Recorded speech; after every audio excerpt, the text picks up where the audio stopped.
Chapter 13. The Attempt. When Oliver woke the next morning, Fagin told him that he was to be taken to the house of Bill Sikes that night.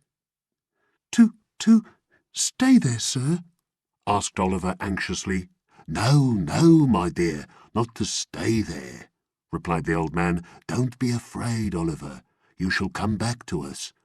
I suppose you want to know what you're going to Bill's for, eh, my dear?" "Yes, sir, I want to know," replied Oliver.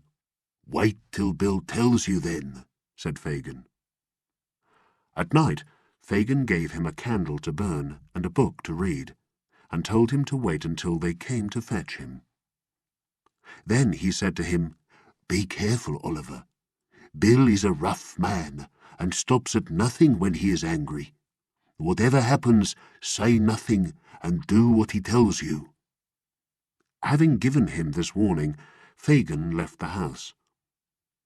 Oliver was confused about the real purpose and meaning of Fagin's words. He remained lost in thought for some minutes, and then he picked up the book which the old man had left him and began to read. The book was all about crime and great criminals. He read of terrible crimes that made his blood run cold. The descriptions were so real that the pages seemed to turn red with the blood, and the words on them sounded in his ears as if they were whispered by the spirits of the dead. Overcome with fear, the boy closed the book and pushed it away from him. Then, falling on his knees, he prayed to God to spare him from such actions and to save him from his present dangers. He had finished his prayer, but still remained with his head buried in his hands, when he heard a slight noise. "What's that?" he cried, jumping up. "Who's there?" "Me, only me," replied a trembling voice. Oliver raised the candle above his head and looked towards the door. It was Nancy. "Put down the light," said the girl, turning away her head. "It hurts my eyes." Oliver saw that she was very pale, and gently inquired if she was ill. The girl threw herself into a chair, but did not reply. "God forgive me," she cried after a while. "I never thought of this." The girl beat her hands upon her knees and shook with cold. Oliver added wood to the fire. "Nancy," he cried, "what is it?" Pulling her chair close to the fire, she sat there for a while without speaking. Finally, she raised her head and looked round. "I don't know what comes over me sometimes," she said. "It's this cold, dirty room, I think. Now, Nolly dear, are you ready?" "Am I to go with you?" asked Oliver. "Yes, I've come from Bill," replied the girl. "You are to go with me." "What for?" asked Oliver, moving away from her. "What for?" repeated the girl, raising her eyes but avoiding looking at Oliver. "Oh, for no harm." "I don't believe it," said Oliver, who had watched her closely. "Have it your own way," replied the girl, pretending to laugh. "For no good, then." Oliver could see that he had some power over the girl's better feelings, and for a moment thought of appealing to her pity for his helpless state. But then it occurred to him that it was not yet 11 o'clock, and that many people were still in the streets who might help him to get free.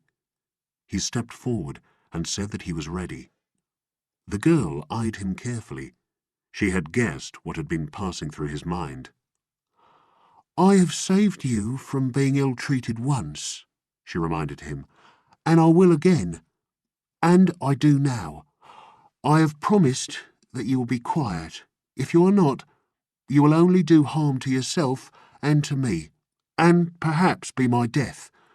I have suffered all this for you already." She pointed quickly at the bruises on her neck and arms and continued, "Remember this, and don't let me suffer any more for you just now. If I could help you, I would, but I do not have the power. Now give me a hand. Hurry, your hand." She caught Oliver's hand and, blowing out the candle, pulled him behind her up the stairs. The door was opened quickly by someone unseen in the darkness, and was as quickly closed when they had passed out. A carriage was waiting. The girl pulled Oliver in with her and drew the curtains. The driver needed no directions. He whipped his horse into full speed. The carriage stopped at Bill Sykes's house. In a moment they were inside, and the door was shut. "Hello," replied Sykes, appearing at the head of the stairs with a candle. "Oh, come on up. So you've got the child. Did he come quietly?" Like a lamb, said Nancy. "I'm glad to hear it," said Sykes, looking severely at Oliver. "For his own sake. Come here, my boy, and listen to what I'm going to say." Mr. Sykes, taking Oliver by the shoulder, sat down by a table and stood the boy in front of him. "Now, first, do you know what this is?" inquired Sykes, picking up a small pistol which lay on the table. "Yes, sir," said Oliver. "Well then, look here," continued Sykes. "This is powder, and this is a bullet." Then, having loaded the pistol, he seized Oliver's wrist and put the barrel so close to his head that they touched. "If you speak a word," he said, "when you're out with me, except when I speak to you, that bullet will be in your head. So, if you do make up your mind to speak without permission, say your prayers first. And now, Nancy, let's have some supper and get some sleep before we start." It was a grey, unpleasant morning when they got out into the street. Strong winds were blowing, it was raining hard, and the clouds were looking dull and stormy. Mr. Bill Sykes, holding Oliver firmly by the hand, hurried on through the streets of the great city and along the country roads, which eventually took their place.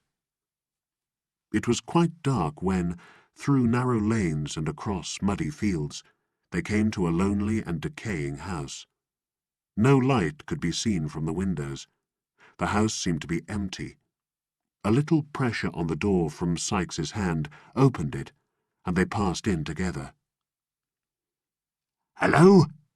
cried a loud, rough voice as soon as they set foot in the passage. "Don't make such a noise," said Sykes, bolting the door. "Show a light, Toby." It was Toby Crackit, who specialised in breaking into private houses. They entered a low, dark room with a smoky fire, a table, and 2 or 3 broken chairs. "Bill, my boy," said Mr. Crackit, "I'm glad to see you. I was almost afraid you'd given up the idea, in which case I would have made the attempt without your help. Hello!" His shout of surprise came as his eye rested on Oliver. Mr. Toby Crackit demanded to know who the boy was. "The boy, only the boy," replied Sykes. "Now, if you'll give us something to eat and drink while we're waiting, you'll put some heart in us." "Here," said Toby, placing some food and a bottle on the table. "Success to the attempt." He filled a glass with spirits and drank down its contents. Mr. Sykes did the same. At 1:30 they put on their coats. Toby, opening a cupboard, brought out a pair of loaded pistols, which he pushed into his pockets. "Now then," he said, "is everything ready? Nothing forgotten?" "All right," said Sykes, holding Oliver by the hand. "Take his other hand, Toby." The 2 robbers went out with Oliver between them. It was now very dark. The mist was much thicker than it had been in the early part of the night. They crossed a bridge and soon arrived at the little town of Chertsey. They hurried through the main street, which at that late hour was completely deserted. Then they turned up a road to the left. After walking about 1/4 of a mile, they stopped in front of a house surrounded by a wall, to the top of which Toby Crackit, hardly pausing to take breath, climbed in a second. "The boy next," said Toby.